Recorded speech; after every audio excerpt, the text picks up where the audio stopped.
F'konferenza tal-aħbarijiet flimkien mad-deputat mexxej Laburista l-affarijiet tal-Parlament Louis Grech, il-mexxej Laburista Joseph Muscat ħabbar 10 proposti għal tmexxija tajba f'pajjiżna, xi ħaġa li spikka sew in-nuqqas tagħha matul il-leġislatura li għaddiet.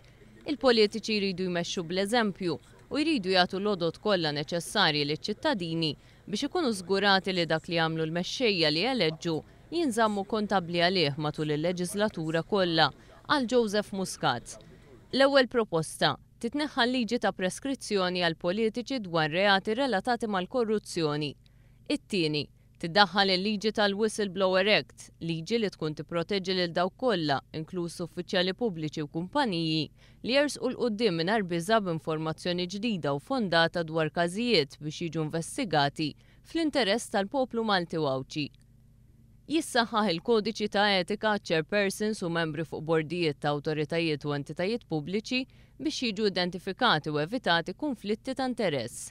Joseph Muscat fakkar fil-każ tar-rwol tal-ex-chairman tal-Ena Malta li kien impjegat mal-istess kumpanija li ngħatat il-kuntratt għall-bini tal-power station tal-BWSC.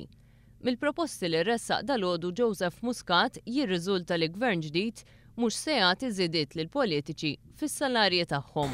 Li aħna mhux ħanatu żieda ta' 500 euro fil-ġimgħa kif nemmnu li ħajkun qed jerġa' jagħmel dan il-gvern jekk jerġa' jiġi elett u mhux qed nilagħbu bil-kliem, mhux ħanatu 500 u nagħtu xi ħaġa inqas xi ħaġa iktar, mhux ħanatu żidiet lilna infisna. Ma nemmnux li huwa lok illi l-politiċi jżidu lilhom infushom fil-paga.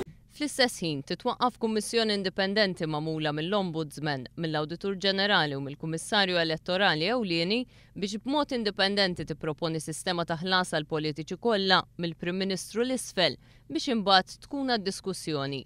Joseph Muscat żied li l-Partit Laburista ma jarax il-lok iżda li din is-sistema tidħol fis-seħħ mill-leġislatura li jmiss. Tajjeb madankollu li tibda d-diskussjoni biex id-deċiżjonijiet ma jibqgħux jittieħdu mill-Prim Ministru u bekk ikun hemm aktar trasparenza. Il-mexxej Laburista żied li waqt li hemm bżonn ta' aktar awtonomija għall-Parlament jeħtieġ li jkun hemm aktar trasparenza mill-politiċi li fil-leġislatura li jmiss iridu juru li huma lesti li jkunu aktar kontabbli.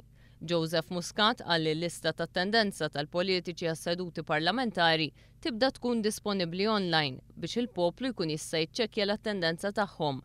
Iżda gvern ġdid imur pass oltre minn hekk. Ħankunu wkoll qegħdin indaħħlu riforma li permezz tagħha il-membri parlamentari jitħallsu biss għas-seduti li jaħdem.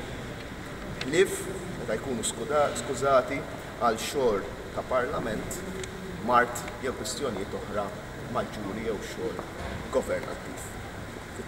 Dan idaħħal aktar kontabilta u jsir permezz ta' mekkaniżmu li jkun diskuss fih dan il-Kumitat tax-Xogħol tal-Kamra biex ikun trasparenti.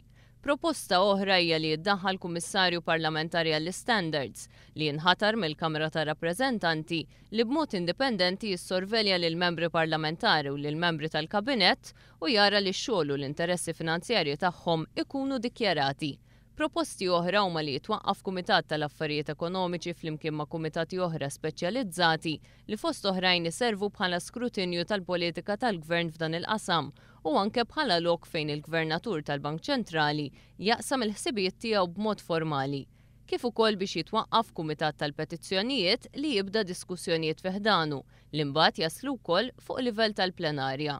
Waqt li ndaħlu aktar skrutinju fuq nfusna b'dan il-mod inġibu aktar għaqal u effiċjenza biex il-flus ta' taxpayers Maltin u Wawċin ikunu użati bl-aħjar mod possibbli għal Joseph Muscat. Il-messaġġ li qed nibagħtu llum huwa messaġġ ta' serjetà, huwa messaġġ li nuru lill-poplu li mhux ħanieħdu lil ħadd for granted, li mhux ħanieħdu f'sitwazzjoni fejn inti tivvota għal 5 snin u mbagħad il-politiċi jagħmlu fattijhom. Imma l-politiċi iridu jkunu accountable.